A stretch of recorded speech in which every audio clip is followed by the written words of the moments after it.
Se Deus é por nós, quem será contra nós? Vem aprender com Neemias e o apóstolo Paulo. Olá, seja bem-vindo ao estudo das Escrituras. Eu sou a Solange Lima. Hoje vamos estudar estes textos aqui e vamos iniciar pelo livro de Neemias. Com Neemias estamos aprendendo como ser um líder. Um líder, claro, direcionado por Deus. O livro de Neemias é como se fosse um diário. Ele fala sobre a perspectiva, sobre um olhar, uma narrativa de quem estava refletindo, contando para si mesmo, fazendo anotações para si sobre aquilo que ele viveu.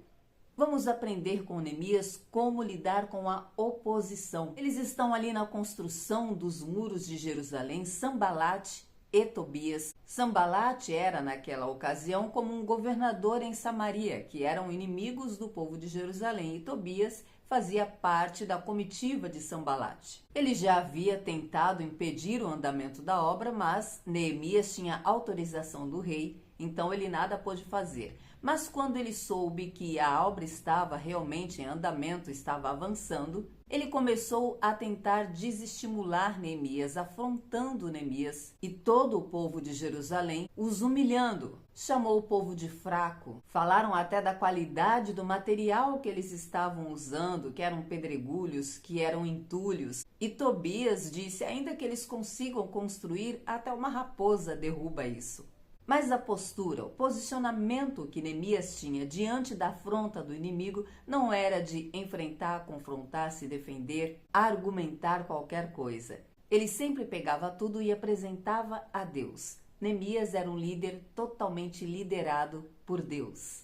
Então Neemias falou com o Senhor, quebrantou o seu coração e pediu: ouve-nos, ó Deus, porque somos tão envergonhados, tão humilhados, desprezados. E o povo continuou o trabalho de construção. E então Sanbalate e Tobias resolveram agora agir. Saíram só das palavras de tentar enfraquecê-los com as afrontas e decidiram atacar. E então Neemias traz mais um grande ensinamento. Neemias escreve no seu diário: nós, porém, oramos ao nosso Deus e colocamos guardas para nos proteger deles dia e noite. O que aprendemos aqui? Primeiro, ele disse, nós oramos.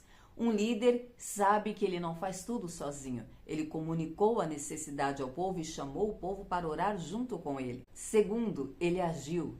Não porque Neemias não confiasse no poder de Deus e soubesse que o poder de Deus era suficiente, nossa fé precisa ter ação. Nós pedimos, clamamos e o que está ao nosso alcance nós devemos fazer.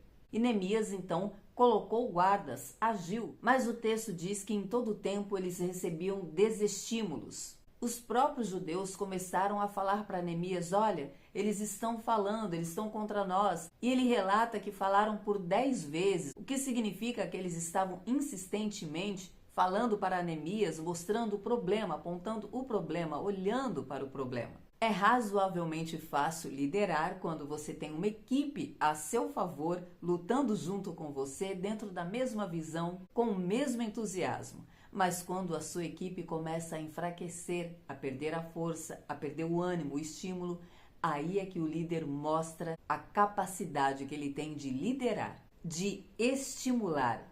E foi o que Neemias fez. Depois de uma inspeção, ele chamou os nobres, os oficiais e o restante do povo e disse, não temais, lembrai-vos do vosso Deus que luta por vós, por vossas famílias.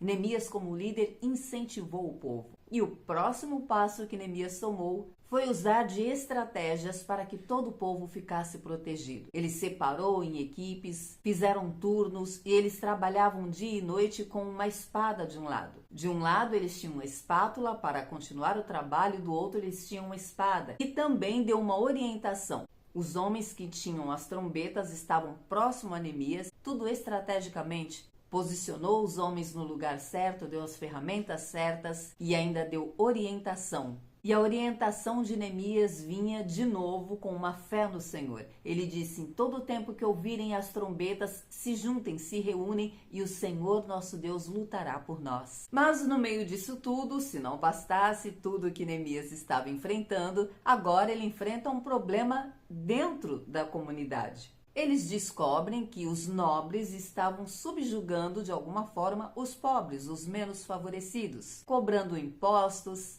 Eles tinham que penhorar suas casas em troca de comida, suas terras. E eis mais um ensinamento de Neemias como líder.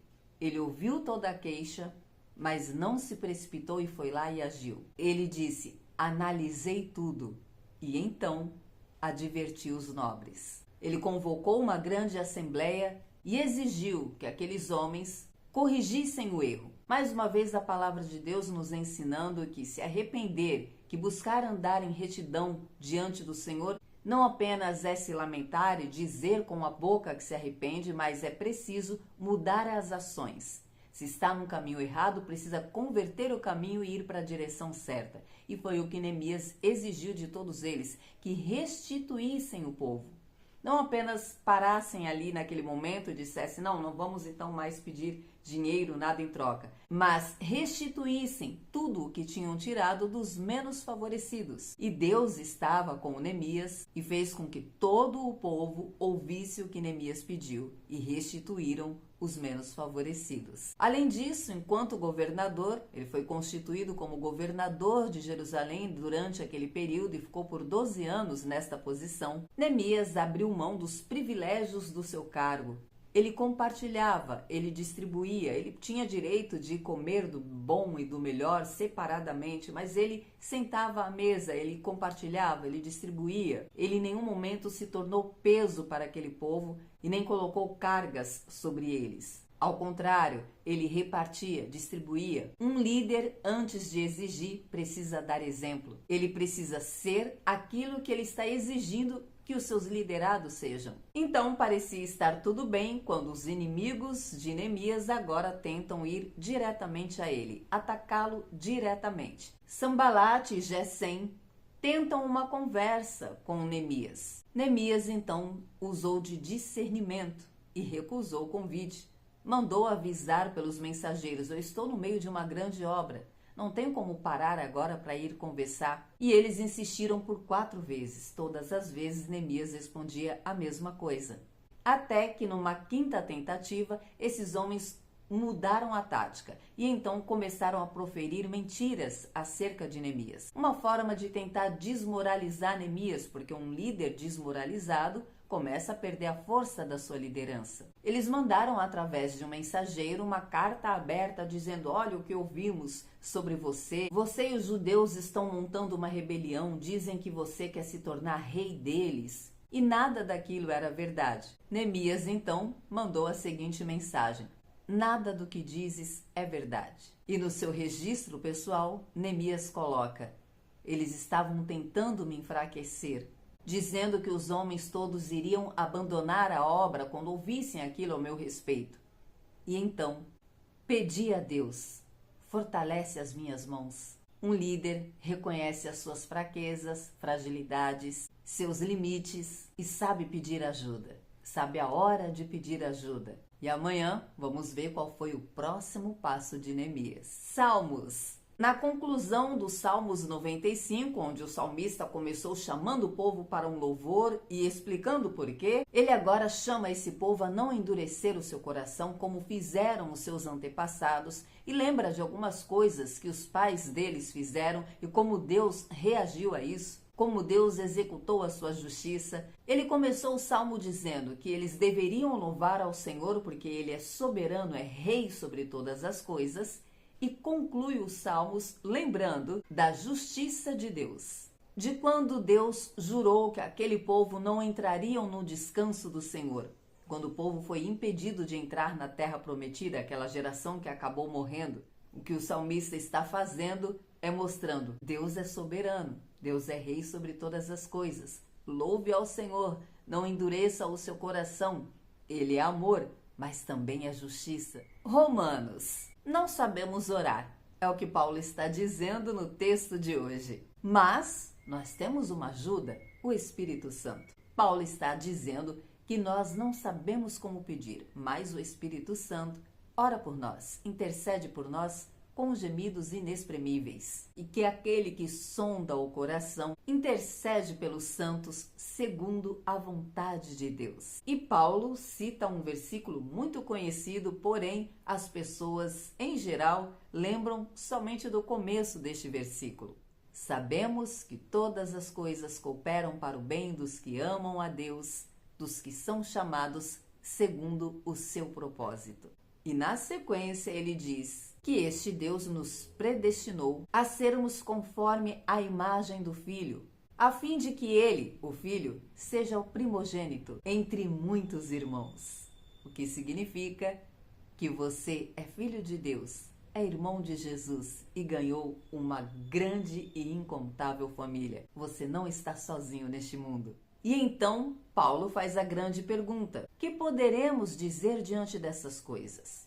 Se Deus é por nós, quem será contra nós? Aquele que não poupou nem o seu próprio filho, mas ao contrário, o entregou por nós, como não nos dará também com ele todas as coisas? Quem trará alguma acusação contra os escolhidos de Deus? É Deus quem nos justifica. E em todas as coisas somos mais do que vencedores por meio daquele que nos amou. Assim como Neemias, Paulo entendeu que, tendo Deus a nosso favor, ninguém pode vencer a batalha contra nós. Nós não lutamos contra carne ou sangue, mas contra as potestades. Assim como Sambalate procurou desmoralizar Neemias, e ele correu para a presença do Senhor e em tudo ele obteve a vitória, o mesmo entendimento traz o apóstolo Paulo. Veja que estamos falando de alguém que tem um relacionamento com Deus. É sobre ser filho, é sobre alguém que ama a Deus e sabe que Deus é por ele. E se Deus é por nós, quem será contra nós? Deus é por você.